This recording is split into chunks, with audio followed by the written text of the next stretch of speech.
भी मैं आपको बताऊं 3 दिन पहले इस्लामाबाद पुलिस के गार्ड सुप्रीम कोर्ट की जो जजेस की कॉलोनी से हटा दिए गए।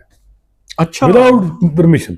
अच्छा, ये तो बड़ी विदाउट परमिशन उनको कहा कि भाई जाएं कश्मीर, उधर इनको क्या जरूरत है। वैसे ही ये अब आजकल तो हम ख्याल ही हैं एग्जीक्यूटिव माइंडेड। तो इनको दूसरे दिन उठे जज, तो कोई गार्ड ही कोई नहीं बोलता है कि वो फिर ये हुआ कि आईजी को तलब किया बगैर मोहम्मद अली मदर साहब ने किया, क्योंकि इस वक्त ड्राइविंग सीट पे वो है ना, दूसरे अमीनुद्दीन खान साहब ही हैं। तो तलब करके तो फिर जी वो बाकायदा ऑर्डर जारी हुआ कि आंदा भाई जज की कोई ये जो सिक्योरिटी गार्ड जो है ना इनको रिमूव ना किया जाए कॉलोनी। अच्छा, ये देखे ना 26वीं मामला हुआ। मैं कह रहा हूँ कि 26वीं तरमीम के बाद इन जजेस के साथ होगा क्या। ये जो आज टेक्निकल खेल रहे हैं ना, ड्यू प्रोसेस देखें, सबसे बड़ा फीचर है इंडिपेंडेंस ऑफ जुडिशरी। आपने प्रोटेक्ट करना है। अगर आप अपने कुलीग जज, आज आपको वादे था कि एक जज का इलीगल अनकॉन्स्टिट्यूशनल ऑर्डर, एक जज का नहीं, division bench justice Azam Khan, क्या वो इस ऑर्डर के बाद विदाउट गिविंग नोटिस एक अपने कुलीग जज को रोक रहे हैं? किसकी मंशा पे रोक रहे हैं? क्या उनको कंफर्म होना चाहिए? उनको उनकी कंफर्मेशन का मामला आया तो उस पर सवाल नहीं उठना चाहिए।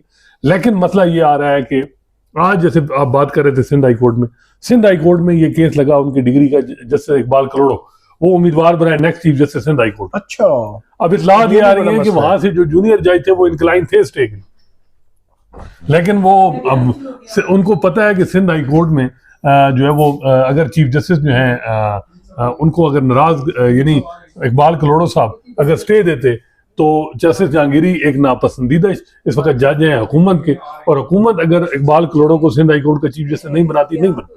उधर वहां भी इतना मैच पड़ा हुआ है कि कभी जो है वो जो दूसरे जज हैं जो अब एक्टिंग, वो एक वोट से उनको बर्तरी हासिल हो जाती है जुडिशल कमीशन में। एक वहां तो कैंपेन चल रही है ना, बाकायदा एक होती है कि जुडिशल कमीशन में किसकी मेजॉरिटी। ठीक है, अब जो है वो पिछली दफा भी बताया जा रहा है कि सिंध गवर्नमेंट चाह रही थी, पीपल्स पार्टी चाह रही थी कि जो वो एक जज हो, लेकिन एहसन भून साहब ने कहा जी कि दूसरे जज हैं वो हमारे साथ बाहर में उनका बड़ा एक रोल रहा है, आसमा जहांगीर के साथ वो रहे, हम उधर, तो वहां ये मैच। अच्छा, तो अब ये देखें ना 26वीं तरमीम में, और इसके बाद जब आप कैंडिडेट चीफ जस्टिस की लगाएंगे कि जी चीफ जस्टिस 3 में से एक आएगा, तो 3 जजेस जो है वो अपनी सीवी बेहतर करेंगे।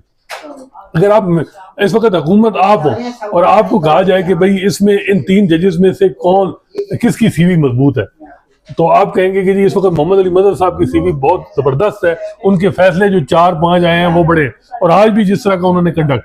तो 26वीं तरमीम जो है जिसने इंडिपेंडेंस को अंडरमाइन किया, इस के बाद आप वादे कर सकते हैं कि कोई जज